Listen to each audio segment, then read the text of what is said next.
신약성경 히브리서 5장 11절부터 14절까지 함께 받들어 읽겠습니다. 멜기세덱에 관하여는 우리가 할 말이 많으나 너의 듣는 것이 둔함으로 해석하기 어려우니라.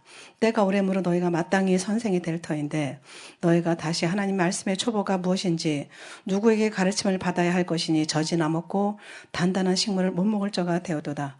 대저 젖을 먹는 자마다 어린아이니 의의 말씀을 경험하지 못한 자요 단단한 식물은 장성한 자의 것이니 저희는 지각을 사용함으로 연단을 받아 선악을 분별하는 자들이니라. 아멘.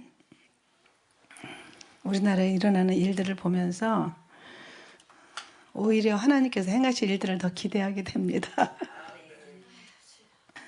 젊은 사람들은 몰라요. 너무나 많이 배고팠고 보리밥도 시커 못 먹었거든요. 근데 요즘 젊은 사람들 배고파 봤나요? 그러니까는 나라를 위해서 나라가 돌아가는 상황을 보면서 애통하는 것들은 더 나이가 드신 분들이 더 애절하고 간절하죠. 우리가 뭐 주님 나라 갈 거니까는 나라가 어떻게 되든 상관없다 그건 아니에요. 성경적도 아니고요. 하나님께서 우리에게 너희들이 평안하고 고요한 생활을 하기 위해서 나라와 민족을 위해서 기도하라고 분명히 말씀하셨고 우리가 이 땅에 있는 교회들이 하나님께서 주신 책임을 감당하기 위해서 나라가 바로 서야 되는 것입니다. 그래서 우리가 기도해야 되는 줄 믿습니다. 예사야서 5장 20절에 보면 악을 선하다며 선을 악하다며 흑암으로 광명을 삼으며 광명으로 흑암을 삼으며 쓴 것으로 단 것을 삼으며 단 것으로 쓴 것을 삼는 그들은 화 있을진저. 자기 마음대로 하나님을 두려워하지 않고 좌지우지하는 자들을 가만히 두지 않으시겠다 그렇게 말씀하고 계시는 것이죠. 그런데 예수님 오실 때가 임박할수록 그런 일들이 계속 일어날 겁니다. 이제 우리는 마음의 각오를 해야 되고요. 그럴수록 더 진리이신 하나님 앞에 가까이 가야 되는 그런 상황 가운데 우리가 있습니다. 이런 상황을 보면서 우리가 더 예수님을 붙잡아야 되겠구나. 하나님께 더 가까이 가야 되겠구나. 우리에게 있는 대제사장이신 예수님을 붙잡는 것밖에는 우리에게 답이 없구나. 이것을 우리가 점점 느낍니다. 사람들이 너는 왜 그렇게 열심히 교회를 다니냐 그런 질문을 할 때가 있었어요. 그분들한테 우리 하나님에 대해서 우리를 위해서 이 땅에 오신 예수님에 대해서 한마디로 말을 할 수 없지만 우리는 알잖아요. 우리에게 예수님이 얼마나 소중한 분이고 그분이 내 생명의 근원이시고 그분만이 나를 이 땅에서 사는 동안에 생명으로 인도하실 유일한 분이라는 것을 알기 때문에 창조주시고 온 우주 만물을 통치하시고 역사의 주관자 되신 하나님 그분을 우리가 하나님이시고 내 아버지라고 그렇게 알고 있는데 성경 전체 내용은 66권 그 성경은 하나님을 알도록 하는데 이제 그런 목적이 있어요. 그러니까 내가 아는 그 하나님을 다른 사람에게 알려줄 수 있도록 성경 전체에 기록하고 있죠. 그러니까 하나님을 아는 방법은 성경에 기록하기를 한마디로 하나님을 섬겨야 하나님을 안다. 이렇게 말씀하고 계셔요.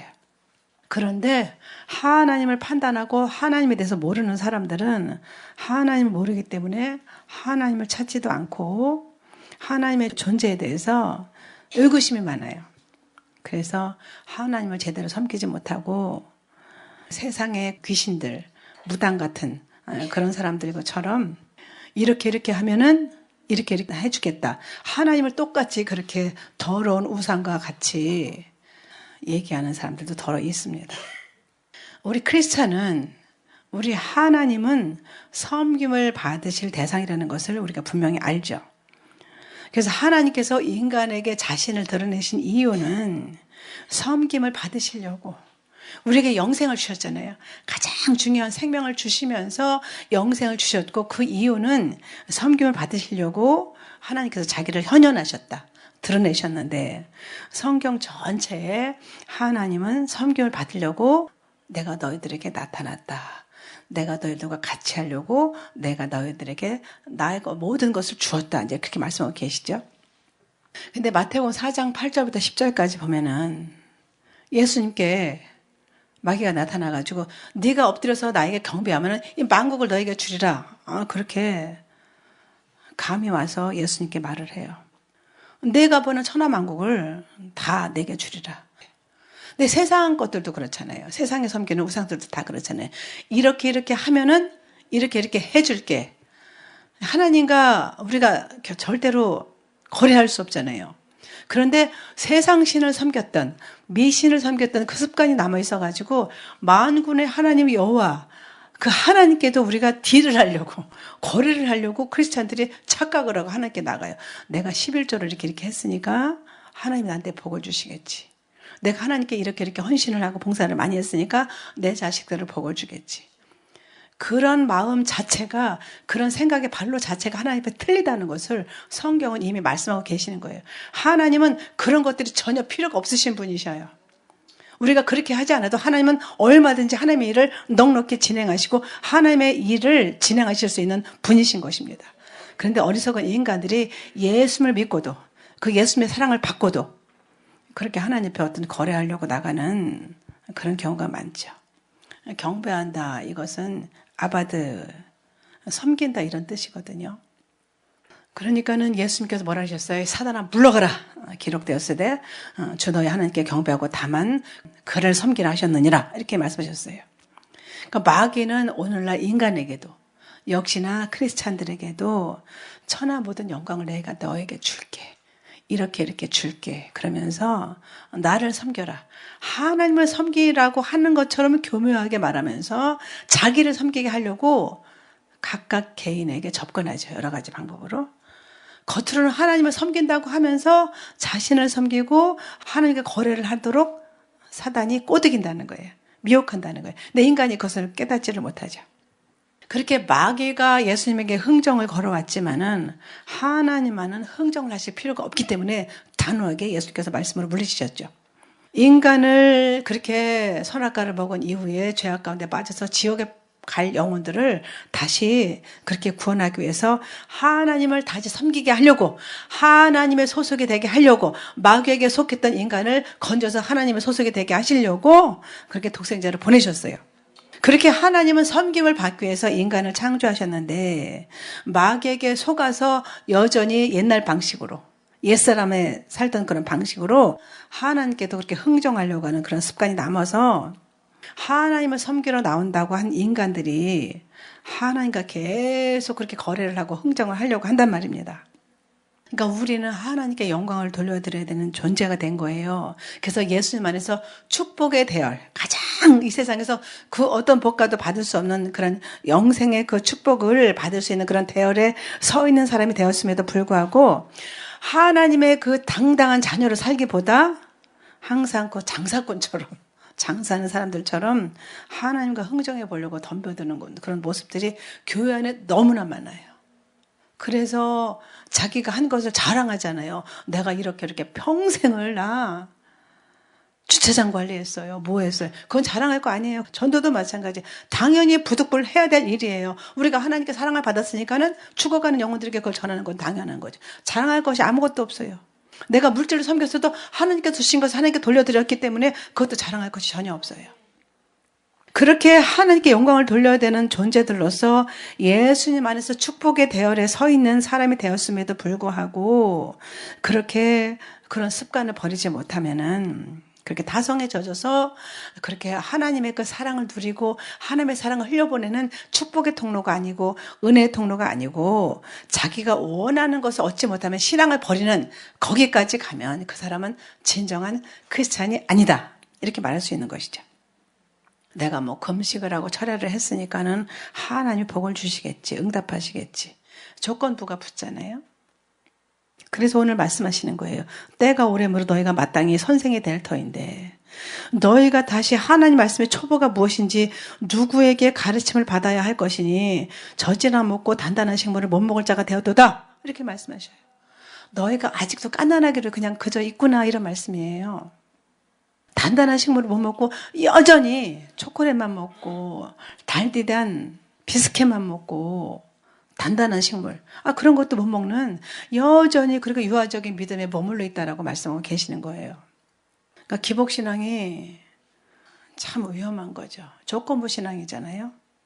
성경은 하나님의 명예가 걸려있기 때문에 하나님이 응답하신다는 엄청난 약속의 말씀이 쓰여져 있는데도 불구하고 우리 인간들이 그렇게 헛된 우상을 섬기는 그런 옛사람에 젖어서 타성에 젖어서 신앙생활을 하는 것이 실제로 우리 안에 너무나 많이 있는 모습을 하나님께서는 지적을 하고 계시는 거예요. 하나님의 뜻이 자기를 통해서 이루어지기를 원하시는 것이 아니라 내가 주인이 되는 거예요. 주권이 자기에게 있죠. 남은 생애 동안 하나님을 섬기기를 원합니다. 이렇게 하면 되는데 이렇게 해주시면 남은 생애 하나님께 헌신할게요. 애기죠, 애기. 하나님만을 섬기면서 살도록 하나님 모든 환경을 하나님께서 친히 인도해 주세요. 이러면 하나님께서 모든 것을 책임지시고 기적을 베푸실 텐데 하나님은 그냥 도깨비 방맹이로 그저 그때그때 그 순간 자기가 원하는 거 놔주시는 그런 아주 더러운 우상 숭배하는 사람들하고 똑같이 만들어버린다고 하면은 그러니까 내 소원이나 들어주는 무슨 하인처럼 이렇게 부리려고 하는 그런 결과가 되는 거잖아요. 기복신앙, 성공 이런 그 조건부 신앙은 굉장히 위험한 거예요. 그러니까 회개부터 하지 않고 저를 고쳐주시면 하나님을 잘 섬기겠습니다. 그러면 하나님을요 마귀처럼 대하는 거예요. 결과는 그렇다는 겁니다. 그러니까 하나님을 마귀와 동등한 자리에다 놓고 하나님과 흥정을 하면은 하나님의 영광이 가리워지고 결국은 계속해서 제자리 걸음을 하면서 하나님의 거룩한 이름을 먹칠을 하는 그런 결과를 가져오는 것들을 우리는 주변에서 참 많이 봅니다. 우리의 신앙은 다른 조건이 전혀 없어야 돼요. 아주 무조건적이어야 돼요. 고린도서 1장 20절에서 예와 아멘밖에 없어요. 그 삶이 바로 휴거에 합당한 삶입니다. 우리가 하나님 앞에 어떤 조건이 있으면 안 되는 거예요. 하나님께 허락하신 모든 이런 환경들, 내가 원하지 않은 환경들까지도 하나님 모든 것을 통해서 영광을 받으시옵소서. 하나님 나라가 우리 가정에 임하시옵소서. 하나님의 뜻이 나에게 이루어지기를 원합니다. 이렇게 기도해야 되는 거예요. 기도는 내 뜻을 내려놓는 게 기도예요. 내 뜻을 이루려고 기도하는 것이 그게 기도가 아니에요. 하나님의 뜻이 이루어지기를, 내 뜻을 내려놓고 하나님의 뜻이 이루어지기를 기도하는 것이 참된 기도의 의미인 것입니다. 그래서 저기도면 끝에 뭐라 하셨어요? 나라와 권세와 영광이 아버지께 영원히 있기를 원합니다. 이렇게 가르쳐 주셨죠. 그러니까 하나님께만 영광 돌리기 위해서 제가 존재합니다. 그런 뜻이잖아요. 그러니까 존재의 의미를 우리가 이 땅에서 사는 의미를 정확하게 그렇게 가르쳐주고 계셔요. 이사야서 43장 21절에서 이 백성은 내가 나를 위해서 지었나니 나의 찬송을 부르게 하려고 지었다 이렇게 말씀하시잖아요. 우리의 존재의 의미를 하나님은 누구시고 나는 왜 존재하는지를 분명히 그렇게 가르쳐주고 계셔요. 어떤 경우에는 내가 어떤 유익을 포기하더라도 내가 어떤 희생의 대가를 치르더라도 정말 하나님은 섬겨야 될 분이고 하나님은 섬김을 받아야 될 분이셔요. 그러니까 우리 인간 존재 자체가 하나님을 섬기기 위해서 창조되었고 하나님을 섬기기 위해서 살아가고 있는데 그렇다고 해서 하나님께서 우리에게 필요한 것을 안 주시냐.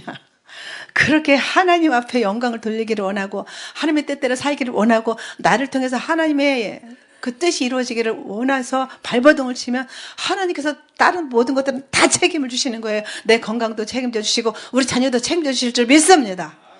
그런데 거꾸로 가는 거예요. 거꾸로. 하나님의 방법을 몰라서 그렇죠. 그렇게 하나님을 섬기기 싫어하면은 결국은 하나님과 원수가 되기 때문에 그 멸망, 끔찍한 불못에 갈 수도 있다. 그 결과를 생각하면 얼마나 끔찍해요. 그러니까 하나님을 섬기는 자는 하나님의 사랑을 받을 것이요. 성경에 얼마나 많이 기록되어 있어요. 또 여호와를 기뻐하라. 저가 내 마음의 손을 이루어지시로다. 여호와를 기뻐하는 것이 너희의 힘이다. 하나님의 뜻이 나를 통해서 우리 가정을 통해서 이루어지기를 원하면은 하나님께서 그 모든 것을 다 이루어 주신다는 것을 성경에 여기저기 얼마나 많이 기록하고 있는지 몰라요.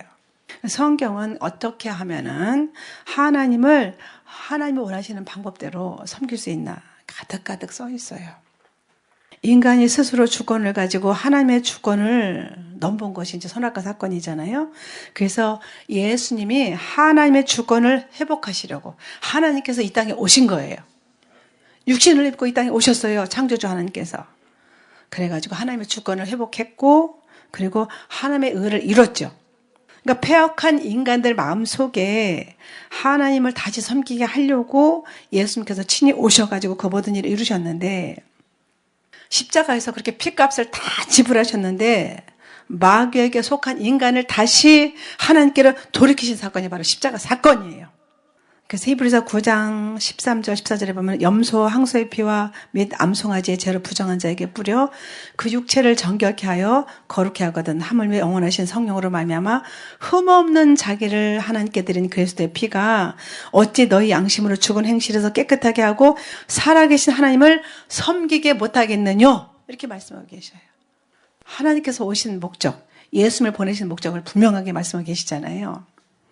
그렇게 예수님께서 세상에 오셔가지고 끔찍한 십자가형을 받으시고 우리를 거룩하고 흠없고 그렇게 깨끗하게 하신 이유는 하나님을 섬기게 하려고 그렇게 하셨다, 이렇게 말씀하셔요.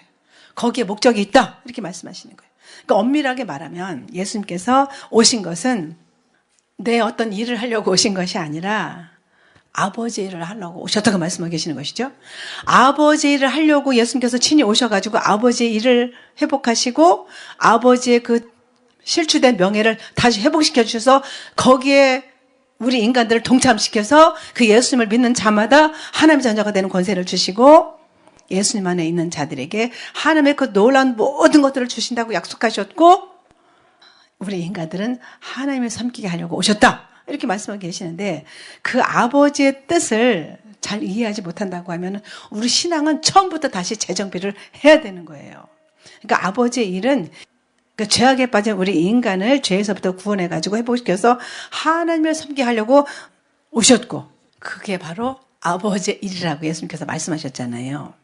그 히브리어에서 복은 이제 바락이라고 하는데요. 이 바락은 무릎을 꿇는다는 뜻이 있어요. 무릎을 꿇는다라는 뜻과 같은 뜻이 복이에요.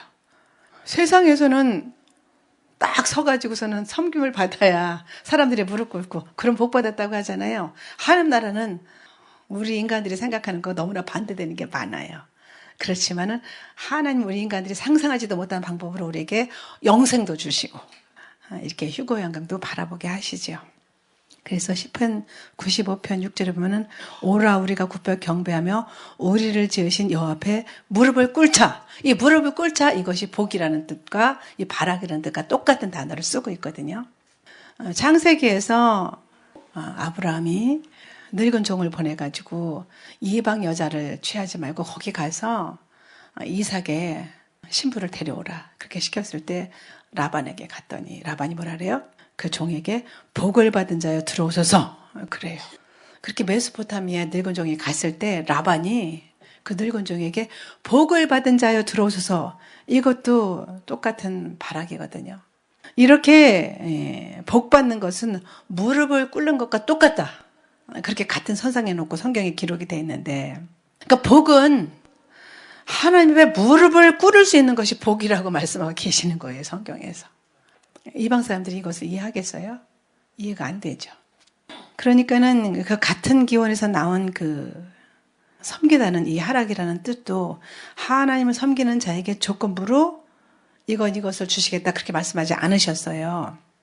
그러니까 인간들이 아는 그 축복은 어떤 일이 잘 되는 것만 그 축복으로 알지만은 그건 인간의 생각이고요, 인간의 관념이고요.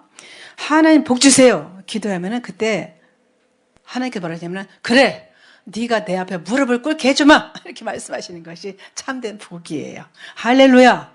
우리가 하나님을 알지 못하고 하나님 앞에 무릎을 꿇지 못한다면 그게 복이에요? 저주죠. 멸망으로 가는 거죠. 성경은 그렇게 말씀을 실제로 하고 계시다는 것을 우리가 알아야 된다는 겁니다.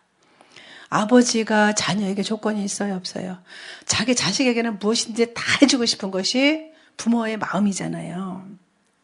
그러나 하나님께서는 인간들을 부모님하고 똑같지만은 하나님은 나를 섬기는 자는 아무 염려하지 말아라. 하나님을 섬기는 자에게는 모든 것을 다 책임져 주신다고 말씀하시는 거예요. 하나님의 것을 마음껏 쓸 수 있는 자격을 부어주신다는 거예요. 그러니까 염려하지 말아라. 그러니까 생명을 섬기는 데서 오는 것이니까는 그 생명은 자연적으로 오게 되는 거고 모든 것을 채워주실 뿐 아니라 내 생애를 하나님을 섬기는 데다가 사용하면은 하나님의 것을 마음대로 쓸 수 있는 복을 주겠다. 그렇게 말씀하고 계시는 것입니다. 그러니까 전체 성경은 하나님을 섬기는 법에 대해서 자세히 쓰여 있어요. 그러니까 인간은 지금까지 세상 방법으로 살아왔기 때문에 하나님을 섬긴다고 하면서도 그것을 알지 못해서 비참한 생활을 해온 거죠. 우리 교회는 예전이라는 거 있거든요. 무슨 성찬, 뭐 여러 가지 뭐 세례를 주고 여러 가지 그런 것들을 이제 예전이라고 하는데 예법과 어떤 장소가 있다는 뜻이에요. 예전은. 그러니까 하나님을 섬기는 예법과 하나님을 섬기는 장소가 있다. 성막, 성소가 있었잖아요. 그런데 고린도서 3장 16절, 또 6장 여러 곳에 보면은 하나님이 거하시는 성전이다 너희는 그렇게 이제 말씀하고 계셔요. 우리가 이제 하나님의 거하시는 성전이라고 그렇게 말씀하시는데 미신을 섬기고 우상을 숭배하는 그런 사람들도 그 귀신을 섬기면서 그들에게 흥정을 붙여가지고 섬김을 받기를 원하잖아요. 우리가 예수님을 믿으면서도 하나님 이렇게 해주시면 이렇게 할게요. 그런 어떤 흥정이 나오려고 하면은 내 안에 귀신이 역사하고 있다고 보면 틀리지 않는 거예요. 성경 전체는 인간이 하나님을 섬기는 그런 법에 대해서 쓰여 있는데 섬기는 예법과 장소에 대해서 그렇게 말씀하고 계시는데 인간은 자기 나름대로 인간들의 잣대로 하나님을 섬기는 방식을 만들었어요. 그렇게 흥정을 붙여가지고 하나님을 섬기려고 하면 반드시 문제가 생기고 일이 틀어지는 겁니다. 금식기도는 흉악의 결박을 풀어주려고 금식기도 한다고 분명히 이사야서 58장에 말씀하고 계시는데 금식해가지고 때를 써서 밥을 굶어 가면서 자기 뜻을 이뤄달라고 하나님 앞에 때를 쓰려고 금식기도 많이 하잖아요. 하나님의 방식이 아니라는 거예요. 사람들이 너무 많은 것을 몰라요. 목사님들도 그래요. 막 무슨 뭐 돈이 부족하다고 금식기도 하고 있더라고요. 왜 금식해요? 돈이 없어요. 아니 그럼 내가 하나님 앞에 뭐가 어디서부터 어디서 틀어져가지고선 뭐가 잘못됐는지 하나님 앞에 흉악의 걸복을 풀어주기 위해서 회개형을 보여주기 위해서 금식을 해야지 돈 달라고 금식기도 한대요. 그렇게 하면 안 되는 거예요. 그건 하나님 방법이 아니에요. 그러니까 주의 일하고 고개 뻣뻣이 들면 오히려 하나님께 책망과 심판과 저주를 받을 수 있다라고 말씀하고 계시는 것입니다. 우리가 이 초보에서 빨리 벗어나야 된다는 거예요. 그렇게 인간이 하나님 섬기는 방법을 만들어 놓고迷信 섬기듯이 하는데 전도서 3장 11절에 보면은 하나님께서 우리 인간들에게 영혼을 사모하는 마음을 주셨다 그렇게 말씀하셔요. 그러니까 자연 발생적인 믿음을 가지고 하나님을 모를 때 그렇게 우상을 섬기고 미신을 섬겼던 그런 습관이 있어가지고 크리스천이 돼가지고도 신앙을 가졌다고 하면서도 예수 믿고 나서도 자기 방식대로 하나님을 섬기지만은 그러나 하나님은 인간이 자기 마음대로 섬기는 것을 원치 않으셔요. 하나님 앞에 그렇게 하고서 떳떳하고 당당하게 나가는데 입만 겸손하잖아요. 입만. 그런데 하나님 앞에 머리 들고 무릎 꿇지 않으려는 이 우리 인간들의 성정을 하나님께서 아실까요? 모르실까요? 다 아셔요. 먼저 번에 2달짜리 3달짜리 기러기들이 왔다 갔잖아요. 저는 그 기러기들을 보면 웃음이 나와요. 그분들은 참 잘 갔어요. 너무 속이 교만해가지고 제가 이렇게 3개 바른 가방만 끌고 나가도 웃어요. 속으로 비웃어요. 저는 그분들이 말하지 않아도 알거든요. 아, 저 사람들이 나를 지금 비웃고 있구나. 우습게 여기고 있구나. 이게 보이니까요. 늘 판단하고 있어요. 늘 판단하고 있어요. 그러니까는 결국은 제가 교단을 탈퇴했는데 탈퇴하지 않았다고 저보고 참정이 되라고 그렇게 아주 교훈을 하고 그러고 떠나갔는데 그분들은 잘 간 거예요. 여기 계속 있으면 어지러워요. 제가 그분들 때문에 참 힘들었어요. 사실 말을 안 해서 그렇지. 그렇게 입만 겸손해가지고 뭐든지 다 판단하고 앉았고 교만을 떨고 있었는데 그렇게 하나님의 머리를 쳐들고 무릎 꿇지 않으려는 우리 인간들이 그렇게 추측하는 방법으로 하나님을 섬기면 하나님께서 받지 않으신다. 인간이 자기 방식대로 하나님을 섬기는 것을 아주 싫어해요. 그렇게 자기 행위로 하나님을 감동시켜 보려고 몸부림을 치고 내가 억대를 헌금을 했어요. 그걸 가지고 고개를 쳐들고 교회를 좌지우지하려고 하고 자기 잣대로 주의 종을 좌지우지하려고 하는 그런 모습들을 보면서 제가 웃었어요. 속으로. 그러니까 인간이 자기 마음대로 하나님을 섬기는 것을 하나님께서 받지 않으시고요. 하나님의 가르쳐주신 방식대로 섬기는 것만 하나님께서 받으시는 겁니다. 하나님께서 받으시는 제사는 뭐라고요? 상한 심령이에요. 상한 심령으로 겸손하게. 우리 교회 계속 있으면 계속 교회 휘저어놨을 거예요. 얼마나 잘 나간지. 저는 아주 알턴니가 빠진 것 같이 속이 시원해요, 사실은. 나가서 제가 속이 상한 게 아니라 나가서 속이 시원해요. 얼마나 편안한지 몰라요. 전도를 할 때도 그렇고 뭐든지 그렇게 판단을 해요. 저한테 말은 안 하는데 제가 그 속 심령을 그게 이렇게 저한테 오니까 제가 아는 거예요. 근데 그 옆에 있는 사람도 같이 그러더라고요. 어쨌든 하나님이 제시한 그 방법에 인간이 감동돼서 오는 것을 하나님께서는 바라시고 원하시지, 그러니까 성령에 의해서만 그것을 깨달을 수가 있죠. 성령에 의해서 그 모든 것을 깨닫고 휴거까지도 깨달을 수가 있는데, 성령이 아니고는 예수를 주라 시인할 수 없다라고 그렇게 말씀하셨잖아요. 근데 인간의 잣대로, 인간의 보이는 눈으로 판단하고 그러면서 하나님 앞에 얼마나 많은 죄악을 쌓는지를 몰라요. 그러니까 우리 안에 예수님을 믿는 믿음으로만 살아야 되고, 하나님의 그 말씀 안에서 사랑을 행하고 전도도 하고 무슨 일을 해야 되는데, 가인의 제사를 하나님께서 왜 안 받으셨어요? 자기 마음대로 드려서 그랬죠? 그러니까 하나님은 그 재물을 가져오지 말고 내 마당만 밟지 말고 네가 죽어라. 네가 십자가에서 죽고 예수를 살고 그 예수를 행해라, 이렇게 말씀하고 계시는 거예요. 그러니까 성령으로 예수 그리스도의 이름으로 하지 않은 것은 사랑이 없기 때문에, 하나님 앞에 그 섬기는 마음이 없기 때문에 아무 하나님 앞에 상을 받을 수가 없는 거예요. 그러니까 우리 안에 그 하나님의 법이 들어와서 성령의 법이 우리 안에서 깨어나야 때가 되면 귀가 열리고 눈이 열려서 그 생명의 속성이 우리 안에 들어와서 싹이 터야 하나님 나라가 세워지고 하나님이 기뻐하시는 방식으로 모든 일을 할 수가 있는 겁니다. 전도도 그렇고 섬김도 그래요. 근데 와가지고 선생님으로 다 하고 판단 다 하고, 저는 그 두 사람을 보면서, 두 사람이 아니고 세 사람이죠. 제일 먼저 안 나온 사람이 제일 그래요. 겉으로는 얼마나 얌전합니까? 얼마나 겸손해 보여요. 맨날 예수님 그립습니다. 예수님 사모합니다. 예수님 어서 오세요. 말만 그렇게 하면 뭐예요? 판단은 다 하고 앉았는데. 여기 오면은요, 자기들 마음에 안 든다고 막 갖다 버려요. 쓰레기통에다가. 그리고 누가 사오랬어요? 그리고 자기들 마음대로 또 뭘 사와요. 또 사오기는. 희한한 거 있죠. 그 사람들이 가져온 꽃이 다 죽었어요. 성령으로 하지 않으니까 꽃도 죽어요. 다 죽었어요. 희한하죠. 여기서 키우던 꽃은 하나도 안 죽었는데 그 사람들이 가져온 꽃은 다 죽었어요. 겨우내 다 죽어요. 시름시름. 다 버렸어요. 갔다가. 신기하죠. 저는 걔네들한테 똑같이 물 주고 똑같이 바나나물 우려서 똑같이 줬거든요. 다 죽었어요. 신기해요. 야곱이 거짓말장이고 탐욕이 많고 정말 지금 말로 싹군 같았잖아요. 창세기 34장 쭉 보면은 디나가 그 땅 여자를 보러 나갔다가 그 추장 세겜한테 강간을 당하잖아요. 그런데 그 세겜이 너무나 디나를 연연함으로 사랑함으로 디나를 주면은 내가 모든 것을 다, 너희들이 청구하는 것은 다 줄게 그러잖아요.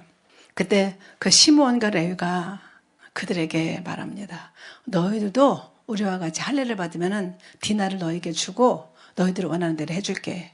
거짓말을 한 거죠. 그래가지고 디나를 아내를 얻으려고 추장 세겜부터 시작해가지고 거기 있는 남자들이 다 할례를 받았어요. 제 3일에가 제일 아픈가 봐요.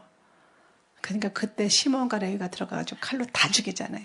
그러고 나니까 그 세겜성 사람들과 그 주변 사람들이 이스라엘 야곱 12지파와 그 가족들을 보복할까 봐 벌벌 떨잖아요.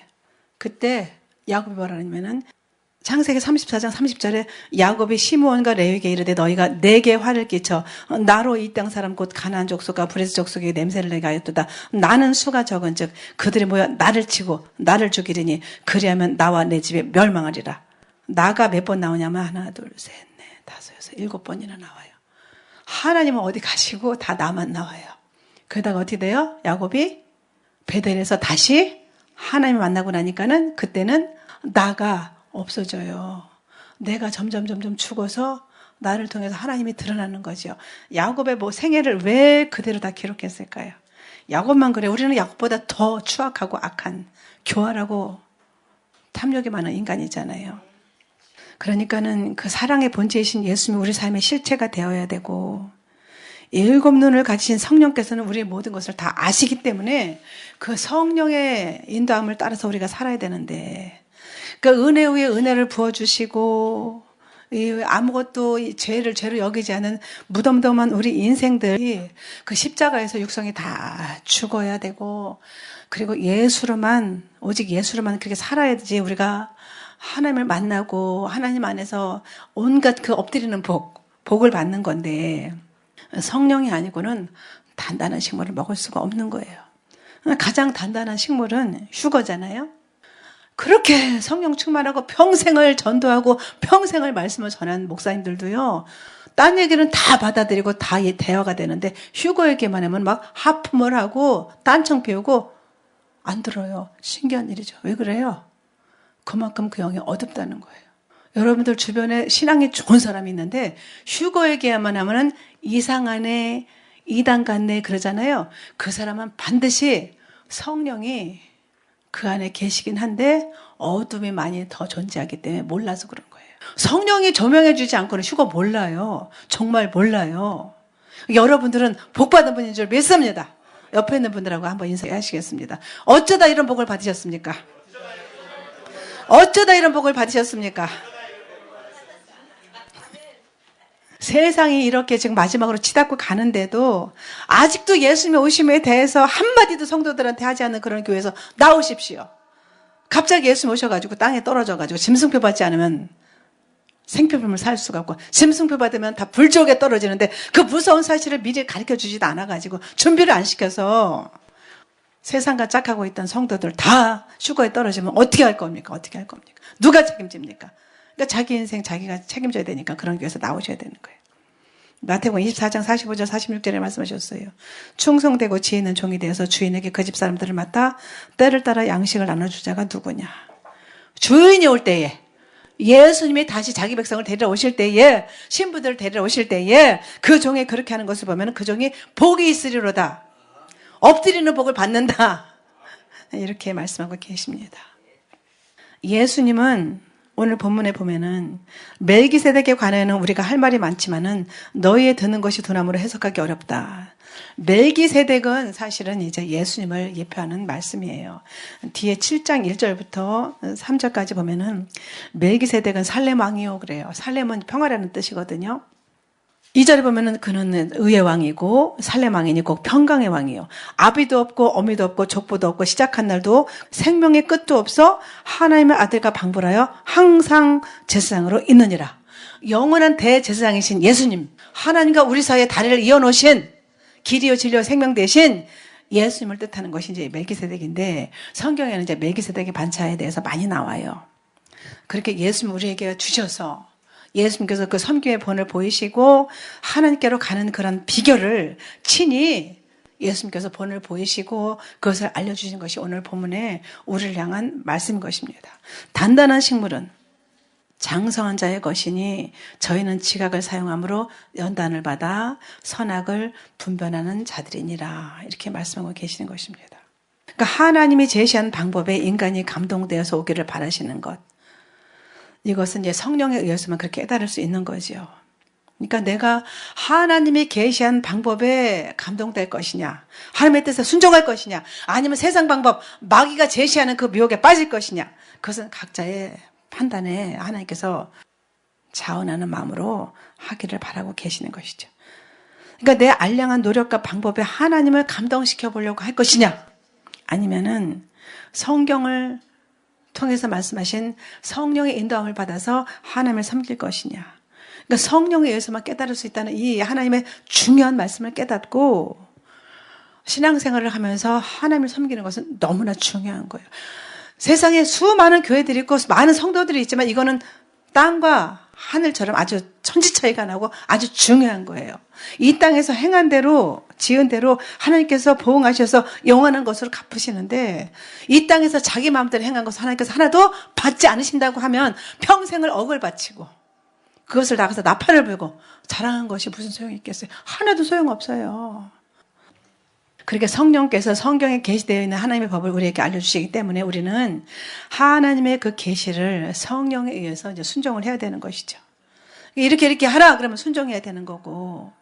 그래서 마가복음 10장 45절에 인자에 온 것은 섬김을 받으려 함이 아니라 도리어 섬기려 하고 자기 목숨을 많은 사람들의 대속물로 주려고 오셨다. 그러니까 하나님의 뜻은 하나님의 법에 의해서 섬겨야 된다 이렇게 말씀하고 계시는 것이죠. 그러니까 섬김을 받는 것인데 이제 이게 법적 관계죠. 그러니까 섬기는 자와 섬김을 받는 자의 관계, 이것이 이제 법적 관계인데, 그러니까 임금과 왕의 관계, 그러니까 왕과 신하의 관계였어요. 그런데 예수님이 오셔가지고 어떻게 됐어요? 우리를 하나님께로 바로 나갈 수 있는 길을 열어놓으시니까 우리가 하나님의 자녀가 되고, 예수님께서 우리를 형제라 부르기를 부끄러워하지 아니하시고 내가 너희를 종이라고 하지 않고 이제는 친구라고 한다 이렇게 말씀하시잖아요. 할렐루야. 우리가 얼마나 놀라운 은혜 시대에 살고 있는지 이것을 깨닫는다고 하면, 이 비밀을 우리가 깨닫는다고 하면은 우리 마음은 그저 그냥 엎드릴 수밖에 없는 거예요. 감사해서 엎드리고 기쁨과 감사를 하나님께 찬송을 드릴 수밖에 없는 것이죠. 그래서 히브리서를 쭉 보면은 하늘에 있는 것의 모형에 대해서, 히브리서 9장에 보면은 성전을, 성막에 대해서 너무나 자세하게 말씀을 계시잖아요. 우리가 잘 이해할 수 없는 뭐 레위기, 출애굽기의 그 어려운 말씀들을 히브리서에서는 너무나 정확하게 풀어놓고 있어요. 그래서 성전을 보면은 하나님을 알 수 있고, 그렇게 하늘에 하나님이 계신 것처럼 성전에도 하나님 임재하셔가지고 우리가 그 안에서 이렇게 놀라운 하나님의 은총을 누린다 이렇게 말씀하고 계시는 거예요. 성전에 하나님의 이름을 두셨다고 말씀하셨잖아요.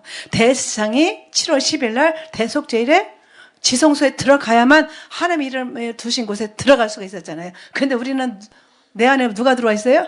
예수님이 들어와 계시잖아요. 그러니까 우리에게 지금 아무리 큰 재고가 있고 어려움이 있고 가난이 있고 파산과 재무가 큰 태산같이 나를 덮으려고 해도 예수님 이름을 부르면서 넉넉히 이길 수 있는 줄 믿습니다. 그러니까 하나님의 이름을 두신 곳, 그러니까 내 안에 예수님의 이름이 있는 것, 얼마나 이것은 정말 중요하고 얼마나 우리가 기뻐할 일이고 얼마나 감사해야 될 일인지를 우리가 알아야 되는 거예요. 모세 때 그렇게 장막 성전을 옮겨 다녔잖아요. 솔로몬 때 예루살렘 성전은 고정된 성전이었죠. 그런데 그 성전이 내 안에 예수님이 계시니까 내가 성전이 되었다. 그래서 그 예수님이 나타나시니까는 우리가 이제 참것이신 예수님 안에서 그렇게 성전은 모형으로서 보이지 않는 하늘이 보이는 것으로 나타났어요. 그러다가 안 보이게 내 안에 쏙 들어와서 영으로 계시니까, 그러니까 믿는 자 안에 각자 들어와 계시니까는 내가 성전이다. 그러니까 하나님을 섬기는 데 목적이 있으니까는 내가 작은 예수가 돼가지고 하나님을 섬기는 것을 사람들에게 좀 보여줘라 이렇게 말씀하고 계시는 것이죠. 그래서 히브리서 7장, 8장, 9장 계속 보면은 첫 언약에도 섬기는 예법이 있다. 그럼 섬기는 것에 대해서 계속 나오잖아요. 그렇게 실체가 처음부터 나타나면은 우리 어리석은 인간들이 모르니까는 조금씩 알아듣게 그렇게 모세 성막을 통해서 또 솔로몬 성전을 통해서 계속 말씀하시다가 실제로 오셔가지고 우리 안에 쏙 들어와 계시니까 우리 어리석은 인간들이 이렇게 딱 져줘도 모르잖아요. 제가 빨간 가방을 들고 나가니까는 아유 가방이 왜 이렇게 더러워요 한 거랑 똑같아요. 그 가방이 원래 그렇게 제조가 됐는데 빨강이 검은 빨강인데 더러워서 그렇다. 제가 분명히 빨아갖고 근데 갖고 나갔거든요. 제가 이렇게 살림을 못해도 막 지저분하게 해고서는 전도 나가지 않거든요. 제가 집에서 살림은 제대로 못해도 나갈 때는 깔끔하게 해고 나가거든요. 왜 그래요? 예수님의 이름을 가지고 나가니까. 그러니까는 그렇게 계속 그림자인 구약의 성전을 통해서 말씀하시다가 드디어 실체가 오셨고, 우리가 하나님의 성전이 된 것은 하나님을 섬기게 하려고 하나님께 무릎을 꿇어서 하나님이 예비하신 복을 받고, 그러니까는 우리의 책임이 참 큰 거죠. 많은 사람들에게 내 안에 계신 예수님을 보여줘야 되니까. 그러니까 하나님의 일을 시키시려고 하나님의 온갖 좋은 것들을 그대로 공급하시는 거예요. 우리가 하나님 앞에 하나님이 우리를 인정하시기만 하면, 하나님을 섬기려고만 하면, 오직 하나님을 기쁘시게 하면 하나님 모든 것을 다 책임지신다라고 말씀하고 계시는 겁니다. 그러니까는 그 솔로몬 성전, 예루살렘 성전 다 옛 언약으로 참것의 그림자, 참것의 모델하우스, 라고 말씀하고 계시는 것이죠. 그러니까는 그림자가 참 것이 오니까는 그림자는 중요하지 않게 된 거죠. 우리 어렸을 때 숨바꼭질 참 많이 했어요. 요즘 애들도 숨바꼭질 하는지 모르겠어요. 저녁에 그냥 땅거미가 질 때까지 엄마가 밥 먹으라 할 때까지 이제 그 숨바꼭질을 했는데 숨바꼭질 할 때 해가 넘어가기 전이니까는 대문 뒤에 이렇게 숨으면은 그림자가 보여요, 안 보여요? 그러면은 그림자를 보고 쫓아가서 잡았다 그러고 잡잖아요. 그러면은 그림자는 그때 잠깐 실체를 잡기 위해서 그림자가 필요한 거지 실체를 딱 잡고 나니까 그림자는 필요가 없게 됐잖아요. 똑같은 거예요. 실체이신 예수님이 오시니까는 그림자였던 모든 그런 구약의 그런 예법들은 다 참것이 오기 위해서 참것인 예수님이 우리 안에 오시기까지만 필요했다. 이렇게 말씀하고 계시는 것입니다. 그래서 히브리서 9장 9절에 그렇게 말씀하셔요. 이 장막은 현재까지 비우다. 그 장막은 온전케 할 수가 없었다. 그러니까 실체가 보일 때까지는 사실 그림자도 중요했다. 그런 말씀이죠. 그러니까 그림자이기 때문에 그 형식은 되었을지언정 개혁할 때까지라고 이제 그 옛날 성경을 말씀하고 계시는데 실제로 예수님이 오셔가지고 완성을 할 때까지 이렇게 말할 수 있죠. 히브리서 9장 9절 10절을 보면은 이 장막은 현재까지의 비우니 이에 의자에 드리는 예물과 제사가 섬기는 자로 그 양심상으로 온전케 할 수 없나니 이런 것은 먹고 마시는 것과 여러 가지 씻는 것과 함께 육체의 예법만 되어 개혁할 때까지 맡겨둔 것이다. 12절에 보면은 염소와 송아지의 피로 아니하고 오직 자기 피로 영원한 속죄를 이루사 단번에 성소에 들어가셨다. 너무나 우리에게 은혜가 되는 말씀이고 힘이 되는 말씀이죠. 황소나 염소나 없는 사람들은 비둘기의 피를 가지고 들어갔잖아요. 정말 하나님께서 이 땅에 오셔가지고 그 단 한 번의 속죄 제사를 드림으로 우리가 하나님께 나아갈 길을 얻었다. 할렐루야. 이것을 생각하면 우리에게 지금 당장 있는 문제, 질고가 무슨 문제가 되겠습니까?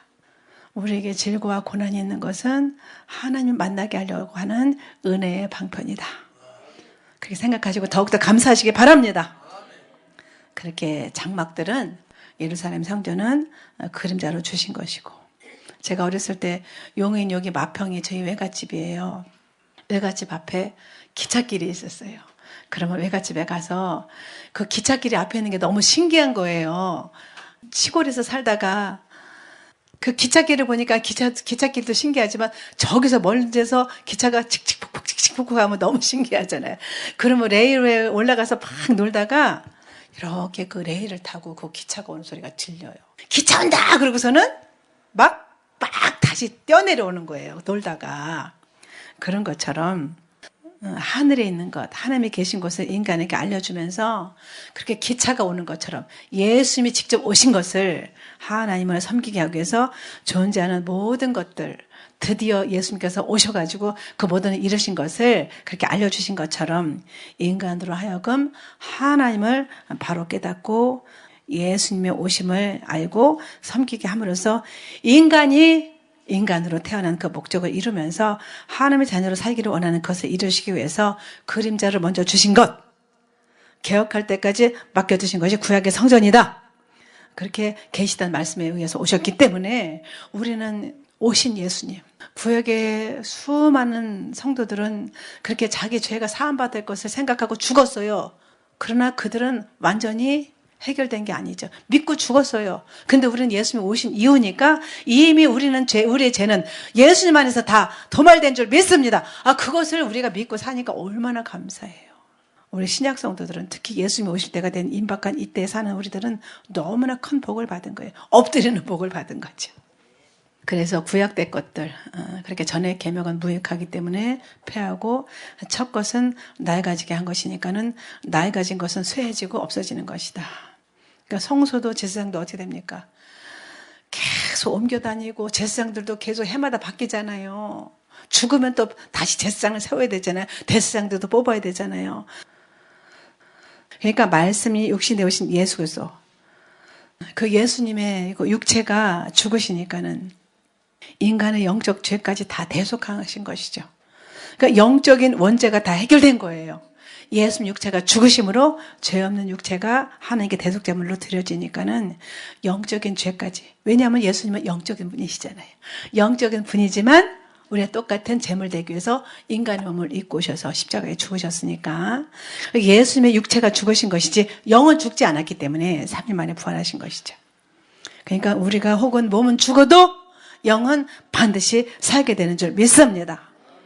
그렇게 우리가 예수님 채찍자국이기 때문에 인간의 육체의 병이 낫는 것도 사실 예수님 안에서 아무것도 아닌 거예요. 그래서 예수님 안에서는 감기나 암이나 똑같은 것이죠. 하나님은 죽은 자도 살리셨어요. 날 때부터 소경된 바디메오를 고치셨고 평생을 안진병기로 살던 미문에 앉았던 안진병기를 일으켜서 하나님의 성호를 찬미하고 기뻐하면서 뛰고 하나님께 예수님을 증거한 그 사실을 우리는 사도행전을 통해서 알고 계십니다. 그래서 히브리서 9장 11절에 말씀하셔요. 그리스도께서 장래 좋은 일에 대체장으로 오사 손으로 짓지 아니한 곧 창조에 속하지 아니한 더 크고 온전한 장막으로 말미암아 염소와 송아지의 피로 아니하고 오직 자기 피로 영원한 속죄를 이루사 단번에 성소에 들어가셨다 말씀하셨어요. 히브리서 9장 14절에 하물며 영원하신 성령으로 말미암아 흠없는 자기를 하나님께 드린 그리스도의 피가 어찌 너희 양심으로 죽은 행실에서 깨끗게 하고 살아계신 하나님을 섬기게 못하겠느냐 이렇게 말씀하셨습니다. 그러니까는 그렇게 구약의 그림자가 따로 굉장히 번거롭고 복잡한 절차를 거쳤는데 참것인 예수님이 오시니까는 예수님이 참된 성소요 대제사장이요 참된 제물인 것을 우리가 알고 더욱더 기쁨과 감사함으로 하나님께 나아가야 된다 이렇게 말씀을 계시는 것입니다. 그러니까 우리는 뭐만 남았어요? 하나님을 예수님을 섬기는 일만 남은 거예요. 그래서 하나님과 화목하고 하나님과 대화하고 하나님과 더불어 살게 된 것이죠. 그러니까 인간이 예수님을 만나면 다 완성되는 거예요. 할렐루야! 여기저기 기웃거릴 것도 없어요. 그러니까는 예수님이 이제 너희 안에 들어와 계시니까는 너희가 하나님의 성전이 되었으니까 어디서든 너희가 하나님을 섬길 수 있지 않느냐. 그렇게 말씀하고 계시는 것이죠. 그렇게 장성한 자가 되어서 이제는 우리가 어린아이가 아니라 예수님과 함께하는 기쁨을 누리고 그렇게 하나님께 직접 나갈 수 있는 길을 하나님께서 여셨고 요한계시록 2장 7절 이하에 보면은 성령이 교회들에게 하시는 말씀을 들을지어다. 너희가 단단한 식물을 먹을 자가 되었으니까 이제는 성령이 교회들에게 하시는 말씀을 들을지어다. 그러니까 내가 성령의 인도함을 받아서 여기까지 왔으니까는 성령에 따라서 단단한 식물을 먹는 자가 되어서 성령이 이끄는 대로 순종할 수 있는 사람이 되고 그리고 예수님 안에서 하나님을 섬길 수 있는 그런 놀라운 성전이 내 안에 이루어지는 놀라운 축복을 받게 되었다. 오늘 본문은 그렇게 말씀하고 계시는 것입니다. 그러니까 어려움이 있을 때 그 어려움을 통해서 하나님을 더 섬기고 하나님을 더 찬양하고 하나님을 더 높이게 하옵소서 이렇게 기도해야 되는 거예요. 이 지금 우리에게 있는 여러 가지 아픔을 통해서 고통을 통해서 하나님을 더 사랑하게 하옵소서. 그러면 그런 모든 것들이 어느새 해결되고 다 물러가게 될 줄 믿습니다. 그러니까 하나님이 우리 안에 계시는 거예요. 우리 안에 하나님이 계심을 확실하게 믿으면은 하나님이 책임져 주시는 것을 축복이다 이렇게 말씀하시는데 하나님께서는 우리의 그 죄를 탕감해 주시고 가난도 담당해 주시고 질병도 고쳐 주시고 문제도 해결해 주시고 우리 나라도 친히 인도해 주실 줄 믿습니다. 감옥에서 고생하는 분들도 하나님께서 다 꺼내 주실 거예요. 너희들을 책임지리라. 하나님의 때가 되면 마침내 너희들을 데려가리라. 이렇게 말씀하고 계시는 거예요. 그러니까 우리가 하나님을 섬겨야 될 줄 믿습니다. 기도하겠습니다. 하나님, 아무리 악이 횡행할지라도 우리 주 예수님만 바라보며 말씀이 되신 하나님만 섬기고 오직 예수님만 높여드릴 수 있도록 인도하여 주시옵소서.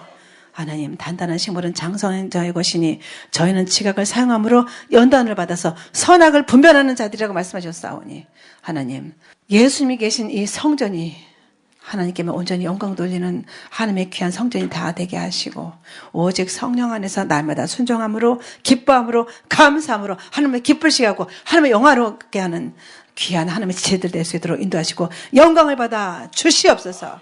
다시 오실 만왕의 왕이신 예수님 이름으로 감사하며 기도 올려옵나이다. 아멘.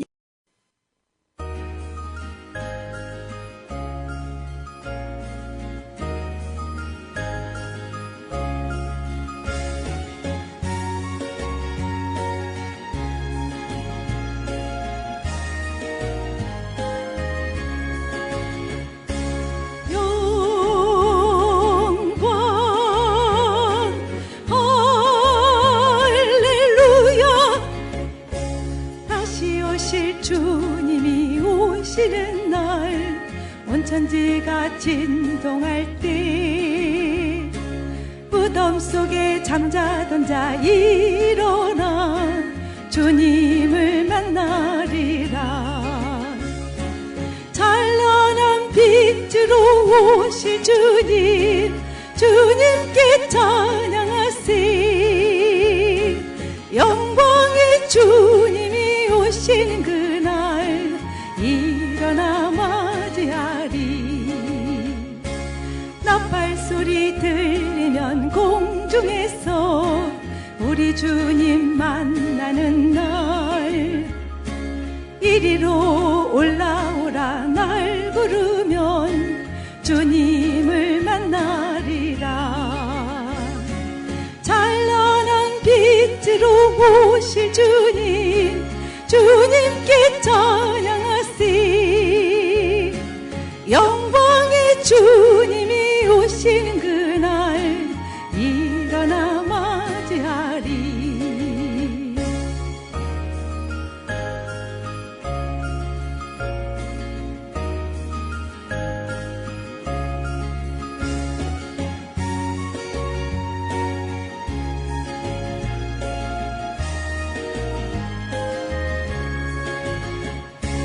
하늘 문이 열리면 공중에서 보는 잔치 열리는 날, 신랑 예수 고대하던 신부들이 주님을 만나리라.